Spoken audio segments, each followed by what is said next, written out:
Laparoscopic surgery आज इतनी popular हो गई है क्योंकि कुछ खास प्रिकॉशंस की ज़रूरत ही नहीं है। About 24 hours after the surgery चलना फिरना शुरू हो जाता है और यूरिन कैथेटर निकाल दिया जाता है। बेंडिंग, कुछ भी चीज़ नीचे गिर गई है उठाने में कोई दिक्कत नहीं है। हाँ, थोड़ा बहुत पेन हो सकता है जब आप बेंड करेंगे, पेट पे टांके 3-4 टांके तो लग ही जाते हैं ना, या टांके नहीं है, स्टेपल्स हैं, निकालने वाले टांके नहीं है तो डिसॉल्व करने वाले, आफ्टर ऑल कट तो लगा है, छोटे छोटे कट्स ही हैं। पर ऐसे ये टांके टूटने का कोई डर नहीं होता। कट चाहे 1 सेंटीमीटर का है लेकिन दूरबीन पूरे पेट में घूम जाती है, तो दूरबीन की पहुंच जो है ओपन सर्जरी से ज़्यादा है। बाहर का खाना अवॉइड करना है, मिर्ची मसाले वाला खाना अवॉइड करना है। Otherwise all components of a healthy diet, vegetarian और non vegetarian, within 24 hours can be started। Laparoscopic surgery आजकल बहुत कॉमन है। दूरबीन से जो इलाज किया जाता है, कई बार यूटेरस रिमूव किया जाता है, कई बार ओवरीज निकाली जाती हैं और भी बहुत सारी महिलाओं से संबंधित दूरबीन से सर्जरी हो रही हैं। और इस सर्जरी के बाद किन बातों का ध्यान रखना बहुत ज़रूरी है, कौन सी सावधानियां बरतनी चाहिए, आज इस पर बात डॉक्टर लवलीन सोढी हमारे साथ हैं, सीनियर गायनेकोलॉजिस्ट, उनसे बात करते हैं। Welcome ma'am. सो आप तो माहिर हैं, आई गेस आपने हज़ारों सर्जरियां की होंगी दूरबीन हाँ, से। डेफिनेटली बहुत हो चुकी हैं और 1000 से तो ऊपर होंगी। तो कौन-कौन सी सर्जरी होती हैं जो दूरबीन से होती हैं? गायनेकोलॉजी में अगर हम देखें तो हर तरह की सर्जरी दूरबीन से हो सकती है, सवाए सिजेरियन जो बेबी को बाहर निकालना, हुँ। और कैंसर सर्जरी। कैंसर सर्जरी में हम अक्सर अवॉइड करते हैं दूरबीन से सर्जरी करना, क्योंकि हर तरह का कैंसर नहीं, बट जो ओवरी का कैंसर है, उसके अंदर जो है फैलने का खास करके डर होता है। या हमें अगर यूट्रस ट्यूब कहीं पे भी ऐसा लगे कि कैंसर की पॉसिबिलिटी है, तो अक्सर हम, नॉट ऑलवेज, अक्सर हम लोग ओपन अवॉइड। सर्जरी प्रेफर कर लेते हैं। तो यूट्रस की, ट्यूब्स की, ओवरीज, अदरवाइज हर चीज़ की रसौली जो है लैप्रोस्कोपिकली निकल सकती है। कई बार रसौली बहुत ज़्यादा बड़ी हो तो अंदर दूरबीन डालने की जगह ही नहीं मिलती है, हुँ। तो इसलिए हमें ओपन करना पड़ता है। अदरवाइज जो है हर तरह की सर्जरी पॉसिबल है आज की डेट में, हुँ। और जो आप कर भी रही हैं। जो हम तो कर अब भी रहे हैं। एक बार लेप्रोस्कोपिक सर्जरी कराने के बाद महिलाओं को किन बातों का ख़्याल रखना चाहिए? अगर आप उन्होंने चाहे बच्चेदानी निकलवाई है या आप ओवरीज़ निकलवाई हैं या कुछ और? प्रिकॉशंस ऑलमोस्ट सभी लेप्रोस्कोपिक हुँ। सर्जरीज के सेम ही रहते हैं, और सच पूछो तो कोई खास प्रिकॉशन है ही नहीं। इसीलिए लेप्रोस्कोपिक सर्जरी आज इतनी पॉपुलर हो गई है क्योंकि कुछ खास प्रिकॉशंस की ज़रूरत ही नहीं है। हम लोग एक एक करके बात करते हैं, डाइट के बारे में, एक्सरसाइज के बारे में और बाकी चीज़ों के बारे में। तो पहले तो डाइट की बात है। तो by and large laparoscopic surgery जिस दिन होती है तो हम शाम को ही थोड़ी बहुत लिक्विड डाइट स्टार्ट करवा देते थे। अगले दिन सुबह सेमी सॉलिड या लाइट सॉलिड, और दोपहर तक नॉर्मल खाना हो जाता है। उसके बाद हम घर जा भेजते हैं पेशेंट को, उसी इवनिंग को भेज देते हैं या नेक्स्ट डे भेजते हैं, तो we tell them normal diet. So normal diet में जो आप सर्जरी से पहले खा रहे थे वो सभी चीज़ें, दाल, रोटी, सब्ज़ी, दूध, दही, फल, फ्रूट, सब कुछ। घी अलाउड होता है? घी का कोई इतना रोल नहीं है रिकवरी में। जब तक एक्टिविटी नॉर्मल नहीं आती है तो आपको कोई एज सच घी अवॉइड ही कर लेना चाहिए। बहुत ज़्यादा मीठा, बहुत घी, जब तक आप नॉर्मल एक्टिविटी नहीं कर रहे तो आप डाइजेस्ट भी नहीं कर पाएंगे।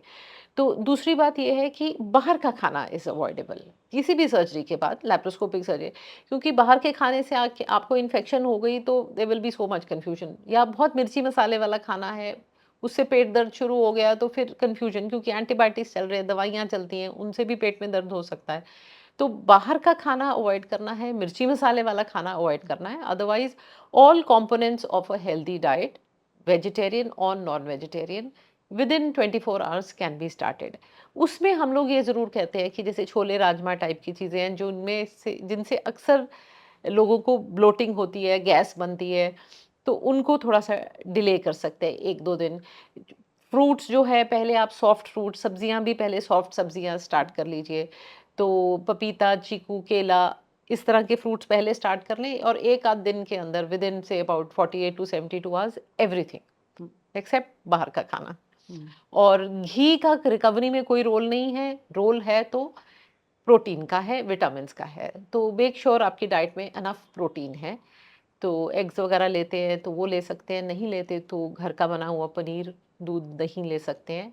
और अपनी डाइट में फ्रूट्स, वेजिटेबल्स ऐड करना बहुत ज़रूरी है, क्योंकि फाइबर मिलेगा, विटामिन्स मिलेंगे। राइट। फाइबर नहीं मिलेगा तो कॉन्स्टिपेशन रहेगी, स्पेशली कुछ पहले 2-3 दिन में जब रिस्ट्रिक्टेड एक्टिविटी है तो फिर कॉन्स्टिपेशन का ज़्यादा चांस होता है। खिचड़ी दलिया is only for the first 24 to 36 hours. उसके बाद अगर सिर्फ खिचड़ी दलिया खाते रहेंगे तो फिर उससे रिकव कॉन्स्टिपेशन होनी ही होनी है, और हुँ, उसमें एक्स्ट्रा न्यूट्रिशन कुछ नहीं है। हुँ। जो ना उसमें प्रोटीन ज़्यादा मिलेगा, ना फाइबर, ना विटामिन्स। तो अगर खिचड़ी दलिया खाना भी है तो मेक श्योर उसके अंदर आप एक्स्ट्रा वेजिटेबल्स वगैरह ज़रूर ऐड करें। तो ये तो रही खाने की बात। Second is activity. तो उसी शाम को हम लोग पेशेंट को उठ के चलना-फिरना स्टार्ट करा देते हैं। अगर यूरिन कैथेटर लगा भी हो, तो mostly next morning about 24 hours after the surgery चलना-फिरना शुरू हो जाता है और यूरिन कैथेटर निकाल दिया जाता है। तो उसके बाद आप वॉशरूम अपने आप से जा सकते हैं। तो इसी कारण से अक्सर लोगों को ये भी ख्याल होता है कि अभी हॉस्पिटल में लाना है, लेडीज़ की सर्जरी है, कोई लेडी अटेंडेंट चाहिए, हाँ, कुछ नहीं चाहिए, कोई लेडी अटेंडेंट नहीं चाहिए। हस्बैंड वाइफ आपस में आके आपने एक नज़दीकी रिश्तेदार के साथ आप आके सर्जरी करा सकते हैं, कोई ऐसी खास केयर है ही नहीं। घर जाके भी आप सबके साथ बैठ के डाइनिंग टेबल पे खाना खाइए, कोई बेड में बैठ के आपको खाना ला के दे रहा है, नहीं। खाना खाने के बाद पहले ही दिन से आप थोड़ा-थोड़ा घर के अंदर-अंदर ही चलना शुरू कीजिए। देन विदिन 2-3 डेज़ आप अपनी किचन की एक्टिविटीज़, सब्ज़ी चॉप करना, दूध उबाल दिया, सब्ज़ी को तड़का दे दिया, इतना तो कर ही सकते हैं। और हफ़्ते के अंदर-अंदर आप अपना रूटीन थोड़ा बहुत डस्टिंग-वस्टिंग कुछ जो घर में करते हैं, कर सकते हैं।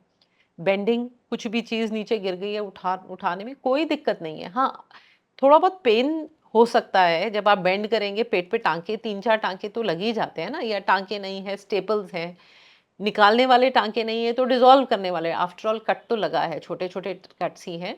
तो पेन बहुत कम होती है as compare to open surgery. हुँ। बट फिर भी बेंडिंग में हल्की बहुत पेन हो सकती है, पर ऐसे ये टाँके टूटने का कोई डर नहीं होता ये कि कितने हम दिन बेंड करें। बाद की बात कर रहे हैं हम? तो अगले 2-3 दिन के 2-3 अंदर-अंदर दिन कोई के चीज़ बाद। गिर 2-3 गई दिन तो नीचे रेस्ट से, करना है। 2-3 दिन के लिए भी, मतलब खाना खाया उसके बाद बाथरूम जा रहे हैं, थोड़ा बहुत घर के अंदर-अंदर चल रहे चलना-फिरना है, हैं, ठीक है ना? तो उतना तो शुरू से ही करना चाहिए। ठीक है। Within 1 week you can resume your kitchen work. हुँ। एंड उसके बाद जो है, अगर आप ऑफिस गोइंग हैं तो फिर ऑफिस का काम आप, डिपेंड करता है कि कितनी एक्सटेंसिव सर्जरी थी, क्योंकि दूरबीन से तो पेट के ऊपर के कट्स की बात है ना, लेकिन अगर सपोज अंदर की यूट्रस हीलिंग रिमूवल हाँ, हुआ है तो उसमें थोड़ा लंबा टाइम लगेगा। केवल सिस्ट रिमूव हुई है ओवरी की, बहुत लंबा चौड़ा काम नहीं था, तो वो जल्दी रिकवरी हो जाती है। But still if your office gives you leave, आपको लंबी छुट्टी मिल जाती है, तो आप ज़रूर सवा महीने की 6 वीक्स की लीव लीजिए। नहीं तो हफ्ते में, 10 दिन में, 15 दिन में आप काम पे जा सकते हैं, ठीक है? और सीढ़ियाँ हाँ। चढ़ने का एक तो बहुत सीढ़ियाँ चढ़ना और एक वज़न उठाना लैप्रोस्कोपिक दूरबीन से सर्जरी के बाद कोई कब कर रिस्ट्रिक्शन सकते नहीं हैं? है। सीढ़ियाँ आराम-आराम से चढ़ें, सीढ़ियों से गिरना नहीं है, ठीक है ना? तो आराम-आराम से सीढ़ियाँ चढ़ें। वज़न कितना उठाना होता है? रूटीन एक्टिविटी में 2-3 किलो का दूध का पतीला, 2-3 लीटर दूध होगा उसमें, उससे ऊपर तो हम कुछ उठाते भी नहीं हैं। तो वो तो आप पहले दिन से ही उठा सकते हैं। छोटा बच्चा है घर में, हाँ। उसको गोदी से नीचे से ना उठाएँ, गोदी जब लेना है, तो 2 साल का भी बच्चा आप उसको पकड़ के ऐसे गोदी में चढ़ा के बिठा सकते हो, है ना? तो आप बेड से छोटे बच्चे को, 2 साल के बच्चे का भी 10 किलो से ऊपर वज़न होता हुँ, है, so that is not right, पर आप उसको चढ़ा के अपने पास बिठा लो। बिठा सकते हैं। बाकी जो, उठाएँ ना, आप बिठा हाँ, लो अपने हाँ, जो पास। उसको चढ़ा लो, हाथ पकड़ हुँ, के उसको अपनी गोदी में बिठा लो। फिर रही बात ड्राइविंग की, ड्राइविंग की रिस्ट्रिक्शन अगेन टाँके टूट जाएँगे इसीलिए नहीं होती, लेकिन जब तक आप पूरी तरह से रिकवर्ड नहीं हैं, आपको बाय चांस चक्कर आ जाए, तो ड्राइविंग में तो बहुत बड़ा रिस्क हो जाएगा। तो इसीलिए हम रिस्ट्रिक्ट कराते हैं जब तक आप एनर्जेटिक नहीं फ़ील कर रहे, जब तक आप नॉर्मल फ़ील नहीं कर रहे, आपको चक्कर-वक्कर नहीं आ रहे। अदरवाइज़ हाँ, विदिन अ वीकनेस वीक, लग रही है या हाँ, फिर 4-5 दिन में, क्योंकि वो तो हफ़्ते में, पर्सन टू पर्सन डिपेंड करेगा कि आप कितनी जल्दी रिकवर हाँ, और करते हैं। किस तरह की सर्जरी हुई है, कितना ब्लड लॉस हुआ है सर्जरी में, है ना? हुँ, वो भी तो चीज़ें हैं ना। तो टाँगों को कुछ नहीं होगा ड्राइविंग में, दैट इज़ श्योर। और एक लास्ट चीज़ है, फिज़िकल इंटिमेसी की बात है। तो वो भी अगर तो यूट्रस रिमूव किया है तो फिर वजाइना में टाँके होते हैं। तो उसके लिए हम करीब 2 महीने, 3 महीने का रिस्ट्रिक्शन बोलते हैं। अदरवाइज़ अगर सिस्ट वगैरह की सर्जरी कुछ ऐसी हुई है तो उसका भी कोई लंबा रिस्ट्रिक्शन नहीं होता, may be just 15 to 20 days. दूरबीन से जो सर्जरी होती है, लैप्रोस्कोपी जो सर्जरी है, वो एक बहुत बड़ा आविष्कार, बहुत अच्छा आविष्कार है, जिससे कि जिसमें ब्लड लॉस भी कम होता है, रिकवरी जल्दी होती है, ब्लीडिंग कम होती है, प्रोवाइडेड आप सही जगह पे कराएँ। अदरवाइज़ कोई भी सर्जरी विदाउट कॉम्प्लिकेशंस नहीं होती। You have to be in the right institute, in the right hospital with the right doctor. कई लोग के माइंड में होता है कि ओपन सर्जरी से और जो दूरबीन से होती है, शायद दूरबीन से कुछ रह ना जाए। Oh yes! ये तो बहुत बड़ा मिथ है, बहुत कॉमन मिथ है, जो आपने पॉइंट आउट किया, ऐसा कुछ भी नहीं है। फिर वो सर्जरी क्या, जब उसका कुछ पोर्शन रह गया, तो फिर तो दूरबीन की बात ही नहीं हुई। लेकिन दूरबीन से भी इनफैक्ट दूरबीन की पहुँच ज़्यादा होती है।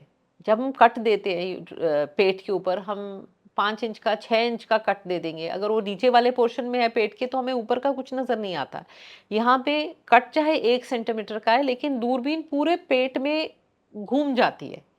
तो दूरबीन की पहुँच जो है ओपन सर्जरी से ज़्यादा है।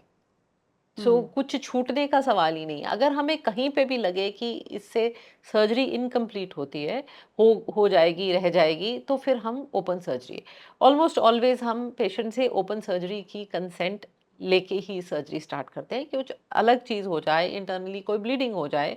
It may be rare, it may be 0.1%, 0.1% is 1000 में 1, पर कभी ऐसा हो सकता है कि हमें अंदर कुछ और चीज़ मिले जिसके कारण हमें लगे कि ये इनकम्प्लीट ना रह जाए, तो फिर हम सर्जरी खोल सकते हैं कि उसमें तो कोई रिस्ट्रिक्शन तो नहीं है। अगर हमें लगे कि इनकम्प्लीट सर्जरी रह जाएगी, तो फिर हम डेफिनेटली ओपन कर देते हैं। तो आप किस उसमें सजेस्ट करती हैं लैप्रोस्कोपिक सर्जरी? मोस्टली आप महिलाओं के लिए एक तो बच्चेदानी का होता है, जो यूट्रस कई बार रिमूव करते हैं या ओवरीज़ रिमूव करते हैं, दैट्स इट? नहीं, यूट्रस में से अगर फाइब्रॉइड निकाल रहे हैं, उसका भी? मायोमेक्टमी जो है, वो हुँ। सर्जरी, पूरा का पूरा यूट्रस निकालना है, तो वो सर्जरी।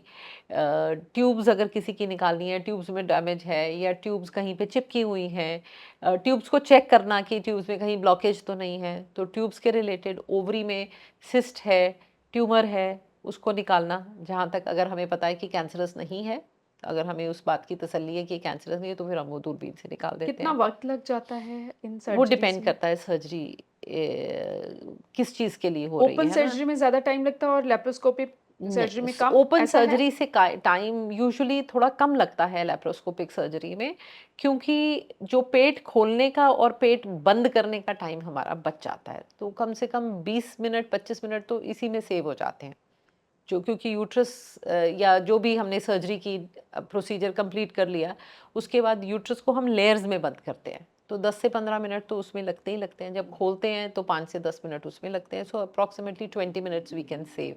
लैप्रोस्कोपिक सर्जरी के बाद वीकनेस बॉडी में जो होती है, कम उसका होती क्या? है, ओपन सर्जरी से हाँ। बहुत कम होती है। हाँ, बट स्टिल जो वीकनेस होती है उसका उसको कैसे रिकवर गुड डाइट, करें? नॉर्मल डाइट, ठीक है ना? खिचड़ी दलिया ना खाते रहें, नॉर्मल दूध, दही, पनीर, अगर नॉन-वेज है तो नॉन-वेज लें। Then it is important to be up and about. जब एक्टिविटी कम होती है तो बॉडी सुस्त हो जाती है। हुँ। जब हम चलते-फिरते रहते हैं, so it is extremely important to be up and about, और यही एडवांटेज है, जब आपके पेट में बड़ा-सा चीरा नहीं लगेगा, जब पेन कम होगी, तो एक्टिविटी जल्दी स्टार्ट हो जाती है। बॉडी में पूरे सर्कुलेशन जो है ब्लड का, वो जल्दी रिकवर होता है, तो सारी बॉडी की रिकवरी ठीक है। Even mentally you recover faster जब आप अप एंड अबाउट हैं। तो इसीलिए एक्सरसाइज की भी हमारी कोई रिस्ट्रिक्शन नहीं है। जो वॉकिंग तो है, हम जैसे मैंने बोला, घर के अंदर अंदर चल वॉक फिर तो आप सकते 2 हैं। दिन के बाद ही स्टार्ट कर सकते हैं, और 15 दिन के बाद आप अपनी रेगुलर जो है पार्क वगैरह में वॉक अपनी वो स्टार्ट कर दीजिए। हाँ, जो एब्डोमेन के लिए, जो स्पेशली एब्स वाली एक्सरसाइज है, उनके लिए 2-3 महीने रुकना चाहिए, बस राइट। केवल that. Thank you so much.